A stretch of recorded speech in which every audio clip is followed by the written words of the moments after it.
Bonjour à tous et bienvenue dans cette nouvelle émission, cette nouvelle semaine de Bonjour chez vous. J'espère que vous allez bien. Aujourd'hui, on va parler d'aller plus loin dans son adoration. Mais avant de rentrer dans le programme de cette émission, j'aimerais prendre le temps de bénir le Seigneur pour l'inauguration du centre EMCI, pour la première conférence que nous avons eue, Pentecôte 2023. Gloire à Dieu. Et aussi vous remercier chacun d'entre vous, les partenaires, toutes les personnes qui avaient supporté ce ministère, soutenu ce ministère, qui avaient partagé une vidéo, qui avaient prié pour nous. Vraiment que Dieu vous bénisse. Et si vous avez manqué l'inauguration, vous avez manqué la conférence, elle est disponible en replay sur emcitv.com et on bénit Dieu, vraiment. Hein. Oui, après un week-end historique pour la francophonie et pour EMCI, on est là aujourd'hui. On continue la mission, cette mission que Dieu a donnée à ce ministère, le salut des âmes, édifier le corps de Christ. On continue cette mission et aujourd'hui, on va vous édifier, on va vous encourager à aller plus loin. Il y a une étape de plus dans l'adoration et Annabelle, tu vas même répondre à une question par rapport à ça parce que des fois, quand on pense adoration, on pense louange, on pense démonstration.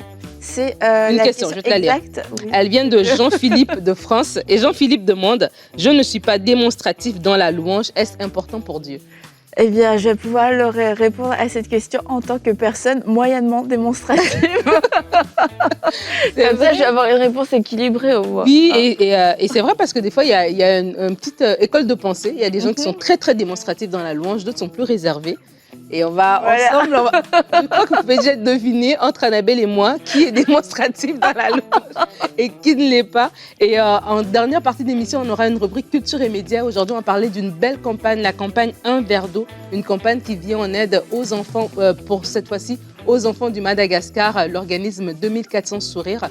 Donc, je vais vous en parler tout à l'heure. Mais avant tout, on va commencer avec Omer dans la pensée du jour.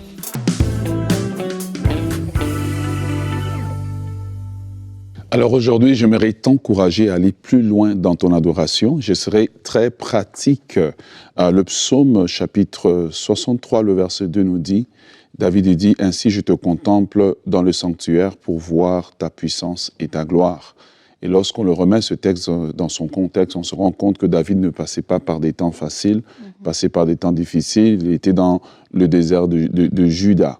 Mais remarquez que son désir est de rentrer dans le temple de Dieu pour le contempler, pas pour pleurer, pas pour exposer ses besoins nécessairement, mais pour contempler Dieu.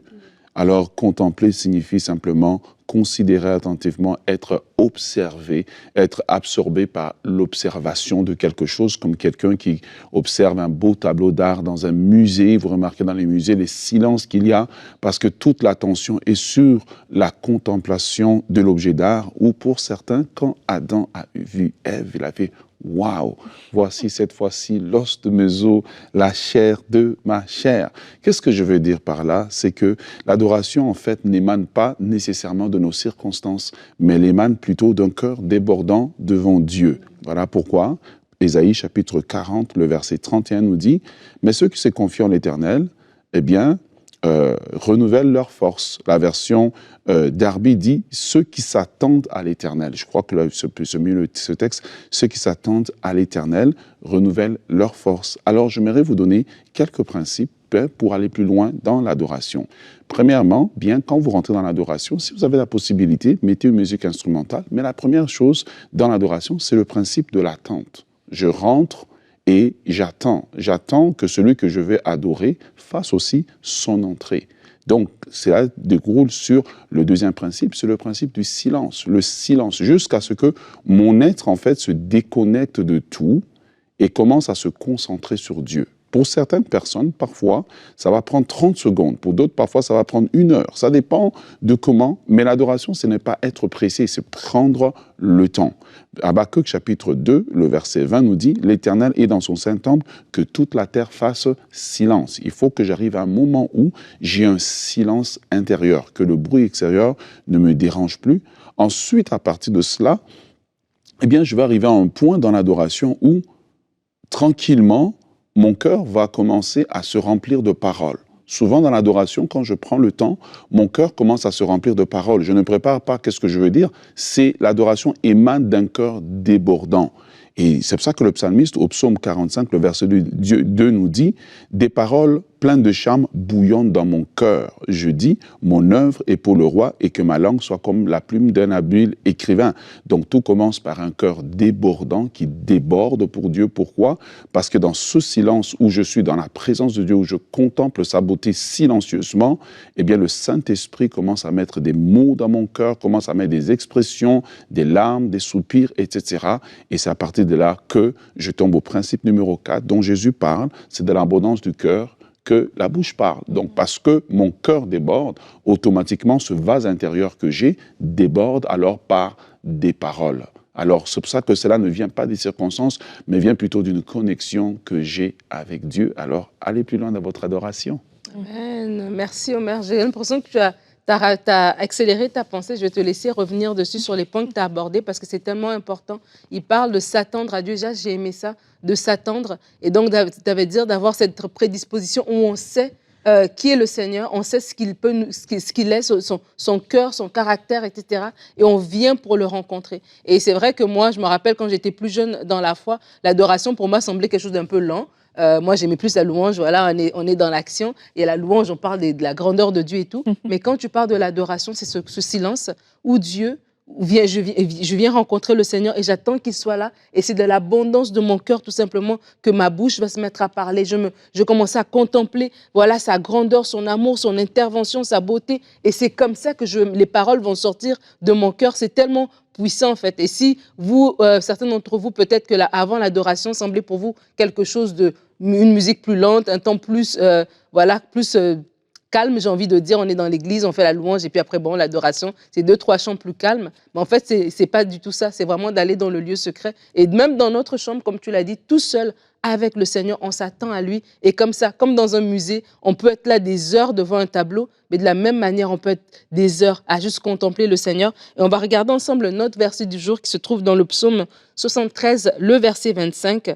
Le psalmiste va dire, je crois que, alors qu'on parle d'adoration, c'est une très belle posture. Il dit, qui d'autre ai-je au ciel et sur la terre, je ne prends plaisir qu'en toi. Je ne prends plaisir qu'en toi. Et le psalmiste avait cette révélation de Dieu. Il pouvait avoir ce temps d'adoration. Tu as parlé de ce psaume qui dit que ma langue soit comme la plume d'un habile écrivain. Et lorsqu'on lit des psaumes, c'est des lettres d'amour, en fait. Une révélation qu'il a de Dieu, qui l'amène juste à s'asseoir et dire, ah non, Seigneur, en fait, tu es mon tout.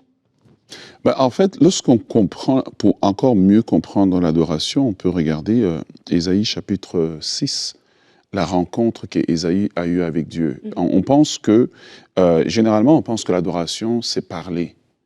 C'est vrai et c'est pas vrai. Parce que dans l'adoration, en fait, mon silence est un vocabulaire. Parce que je contemple la grandeur de Dieu, sa magnificence, mais mes paroles aussi. Alors, il peut arriver parfois, dans un long moment d'adoration, qu'on va passer 30 minutes où on n'a rien dit. Et la présence de Dieu, elle est pesante, elle est terrifiante, qu'on se rend compte de sa sainteté. Et quand on rentre dans l'adoration, en fait, c'est que au plus on va profondément, étrangement, on va commencer à confesser nos péchés. Parce que cette sainteté de Dieu-là, elle commence à pénétrer. Ésaïe, lorsqu'il a eu cette expérience, étrangement, il a dit, malheur à moi parce que je suis un homme pécheur. Parce que la gloire est venue. Il s'est rendu compte, en fait, de sa petitesse. C'est pas qu'il vivait dans le péché, mais il s'est rendu compte que, Seigneur, tu es saint, tu es pur. Et j'ai le privilège d'être devant toi. Et c'est dans cette adoration que souvent, les larmes vont couler. L'adoration ne veut pas dire que j'ai les mains levées. Parfois, mon corps ne bouge plus dans cette sainteté, dans cette présence de Dieu. Mais intérieurement, il y a une telle grande activité. C'est pour ça que j'aime les chants, comme on chante, qui contemplent le trône de Dieu, l'agneau sur son trône, parce que c'est des chants qui nous amènent rapidement, en fait, dans la présence. C'est ce que j'appelle les raccourcis, pour entrer dans la présence de Dieu. Pourquoi? Parce que dans ma tête, et l'adoration peut utiliser aussi mon imagination pour voir Dieu assis sur son trône. Et c'est là, maintenant, que je rentre, c'est là que je connecte. Et souvent, j'ai l'habitude de te dire à la maison, faut pas toquer à la porte, faut pas, parce que ça m'a pris du temps à arriver là, et là, faut pas de bruit, faut que je sois focusé. Pourquoi? Parce que cette présence-là, quand cette présence vient, sans que je demande quelque chose, elle fait un travail extraordinaire dans ma vie, de guérison intérieure, de libération, sans que j'ai demandé, parce que c'est le naturel de Dieu qui vient, en fait.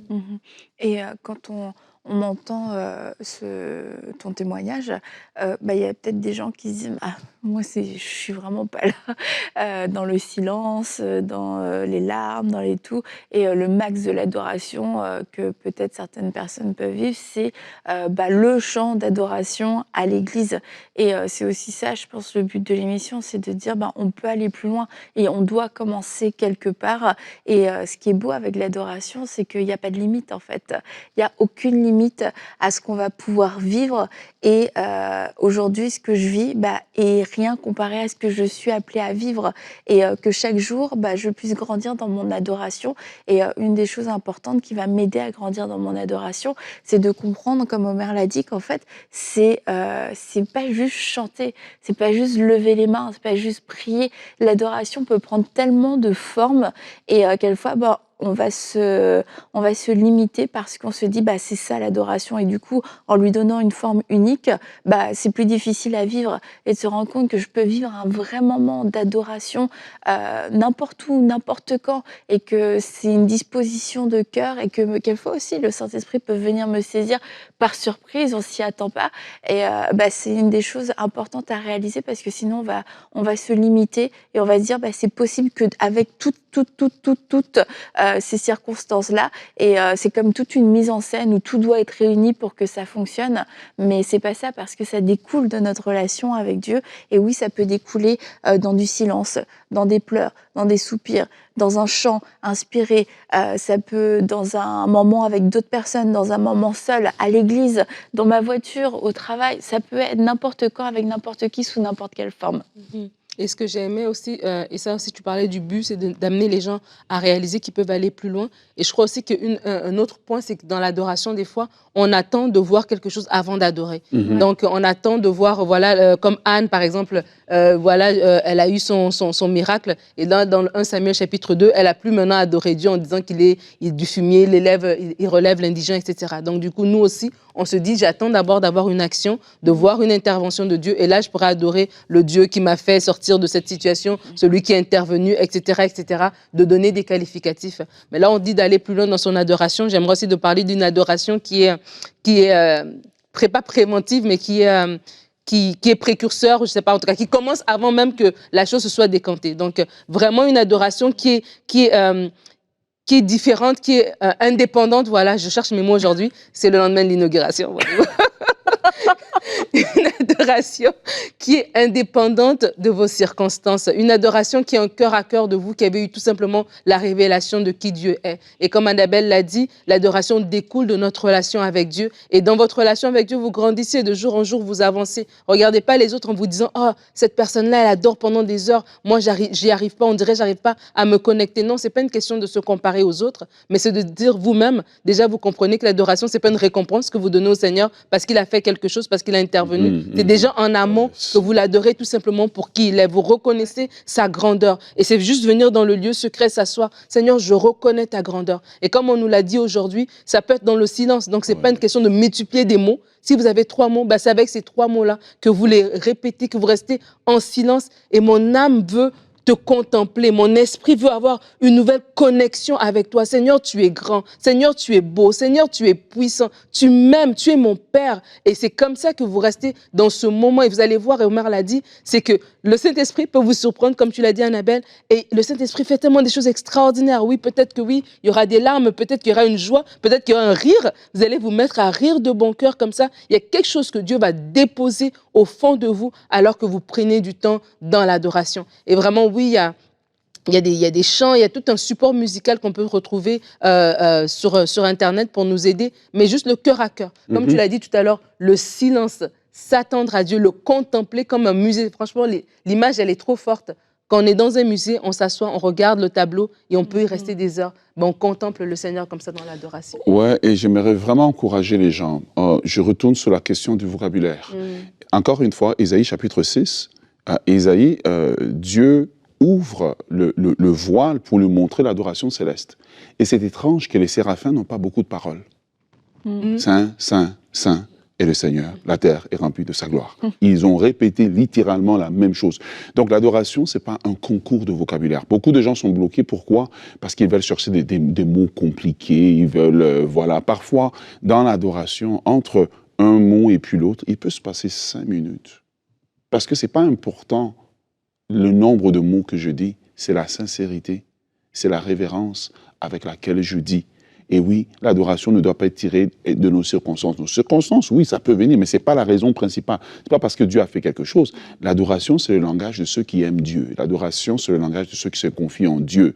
L'adoration, c'est le langage de ceux qui se confient dans la souveraineté de Dieu, que qu'importe ce qui arrive, Dieu mérite son adoration parce qu'il est assis sur son trône, parce qu'il est éternel. Donc, ne soyez pas complexés par les vocabulaires d'un frère ou d'une sœur à l'église qui, elle, peut réciter des psaumes et puis les enchaîner. Mais soyez comme un enfant qui vient juste auprès de son Père céleste et qui vient juste « Père, je t'aime ». À l'image des séraphins qui n'avaient pas 40 millions de vocabulaire, ils ont simplement dit « Saint, Saint, Saint est l'Éternel ». Et dernièrement, je pense qu'on prie ensemble, tu m'as entendu juste dire ça, « Saint, Saint, Saint est l'Éternel » parce que c'est profond et ça résume tout ce que Dieu est. Amen. Merci beaucoup, Omer. Et tu parles de ne pas être complexé d'une sœur dans l'église, voilà, qui a un beau vocabulaire. Des fois aussi, dans la louange, on peut être complexé, on peut regarder les autres personnes en train de bouger, tout ça, de chanter. Un bon rythme. Voilà. Et nous, on se dit, mais moi, je bouge pas beaucoup. Est-ce que c'est vraiment important? Et Annabelle, tu as reçu une question de Jean-Philippe de France qui se pose la question, je ne suis pas démonstratif dans la louange. Est-ce important pour Dieu? Alors, Jean-Philippe, sur le coup, quand j'ai eu la question, je me suis dit, bah, franchement, c'est pas une bonne question pour moi. Mais bon, finalement, je me suis dit, bah si, parce que personnellement, je suis pas hyper expressive, et je suis pas expressive non plus, mais parce que je crois que c'est aussi le reflet de, en général, ma personnalité. J'arrive pas dans un endroit en criant, en hurlant, et dans ma façon d'adorer Dieu, c'est sûr que ça va être à l'image de ma personnalité. Maintenant, à l'image de notre personnalité, on n'a pas été créé à notre image, on a été créé à l'image de Dieu, et pour pouvoir l'adorer comme lui le veut, parce que l'adoration n'est pas pour nous.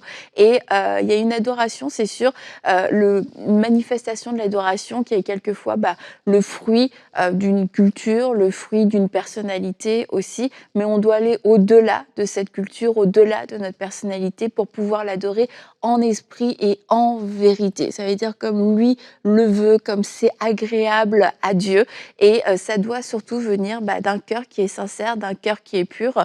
Donc la personne qui est à genoux, la personne qui est assise, la personne qui lève ses mains, eh bien il faut que ce soit une adoration en esprit et en vérité, qui soit le reflet de son de la posture de son cœur, parce que la posture physique, c'est juste une posture physique au final, mais si c'est le reflet de notre cœur, c'est formidable.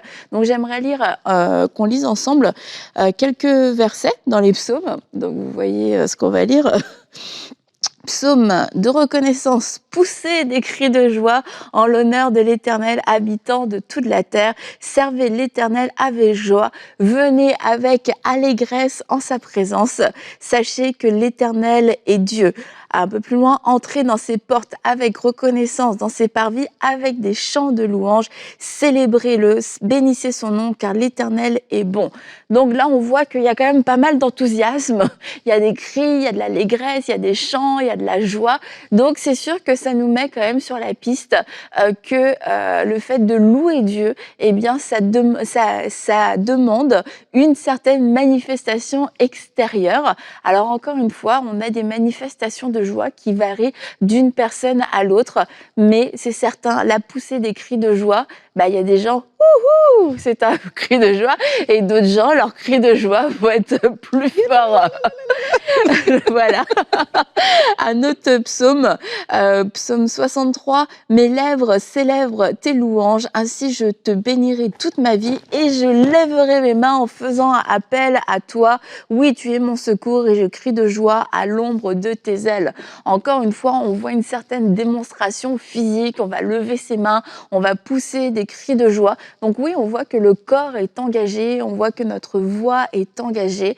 Et je dirais pour terminer que l'adoration va nous faire sortir de notre zone de confort et c'est une bonne chose. Maintenant, comme je l'ai dit, ça doit être le reflet de notre cœur et nous devons veiller aussi, puis être honnête avec nous-mêmes, à pas faire non plus de notre personnalité une excuse pour dire « Ah non, moi je ne pousse pas de cris de joie, moi je tape pas des mains, moi je me lève pas, je lève pas mes mains » parce que on voit que c'est une adoration qui plaît à Dieu, c'est quelque chose qui est bon. Donc c'est à moi d'apprendre à sortir de ça et de ne pas me refuser de le faire parce que j'ai peur du regard des autres, parce que je suis pas à l'aise.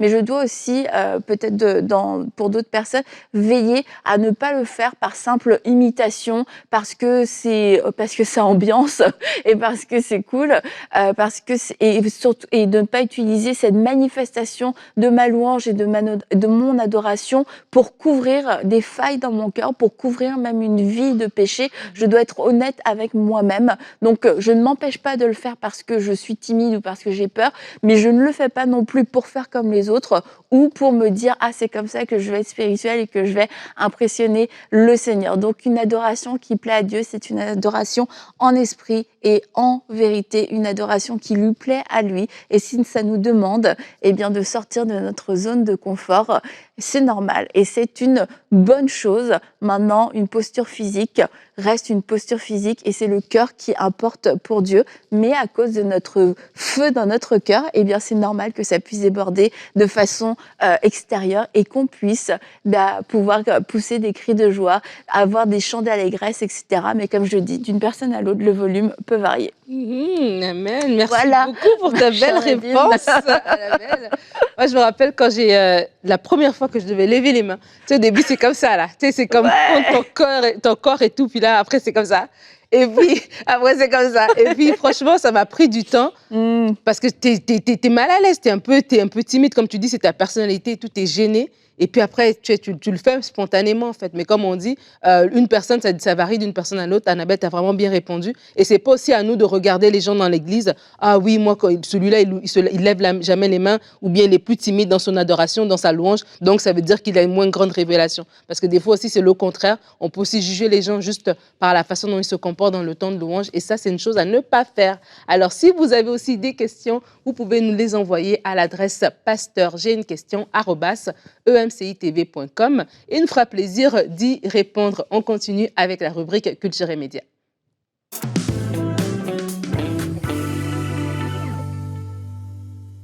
Aujourd'hui, pour la rubrique Culture et Médias, nous présentons la campagne Un verre d'eau. Et on voulait la présenter aujourd'hui parce qu'elle se termine demain. Oui, elle prend fin le 30 mai. Alors, c'est très, très important que vous puissiez aller sur le site de cette campagne. Tu voulais dire quelque chose? Non, excuse-moi.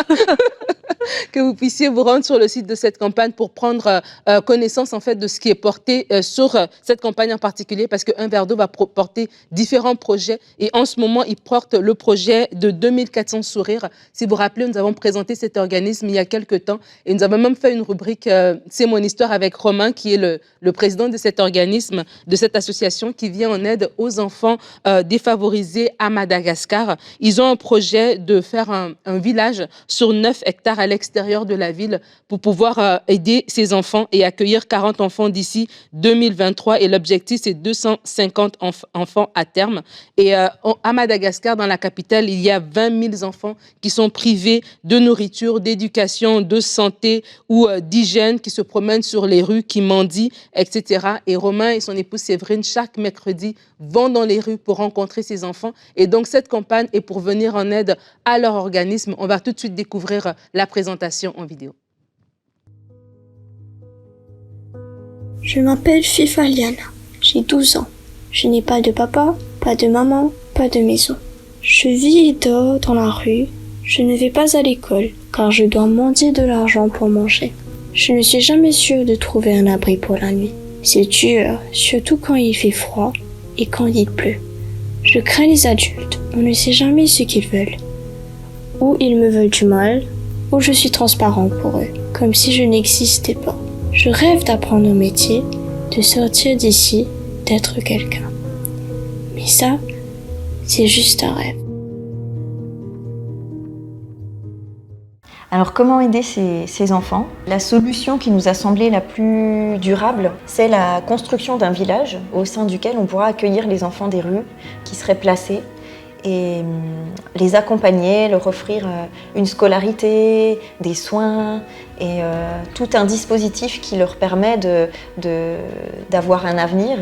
Notre objectif, c'est donc de construire 25 maisons qui pourront accueillir environ 10 enfants chacune, pour que ces enfants ne restent pas dans la condition de rue, mais soient sortis vraiment de ce contexte et puissent s'épanouir et se développer dans un autre environnement complètement différent et dans lequel ils soient à l'aise, dans lequel ils puissent apprendre, être en sécurité, être bien nourris. Le village, c'est vraiment la porte de la dignité pour ces enfants. Depuis le début du projet, il y a vraiment une phrase qui est ressortie et qui est devenue le slogan de tout ce que l'on fait, qui est même devenue la signature de tout ce que l'on fait. Et c'est la phrase qu'on utilise même pour nous quand on a un petit coup de mou, c'est « aimer sauve toujours ».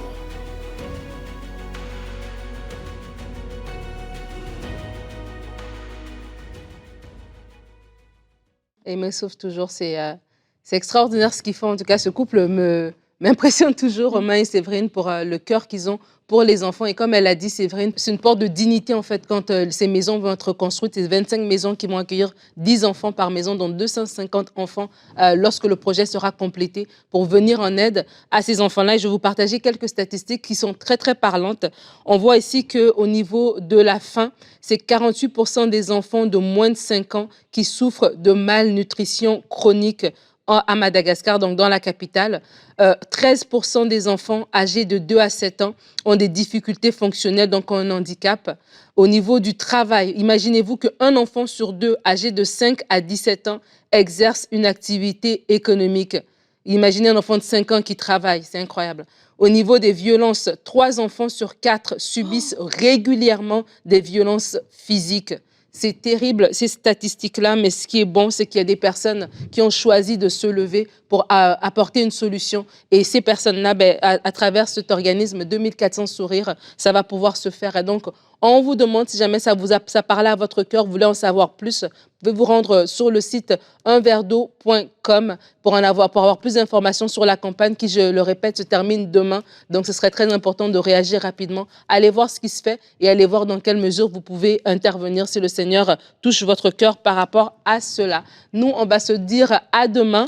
On se donne rendez-vous pour une prochaine émission et demain, notre thème sera « Seigneur, rends-moi sensible à ta voix ». Et Annabelle sera là pour une rubrique famille, aider nos enfants à entendre Dieu. Une belle émission qui nous attend demain. J'espère que vous avez apprécié l'émission d'aujourd'hui et surtout que ce soir, cet après-midi, peu importe, vous allez pouvoir prendre du temps pour aller plus loin dans votre adoration. Que Dieu vous bénisse et bonjour chez vous.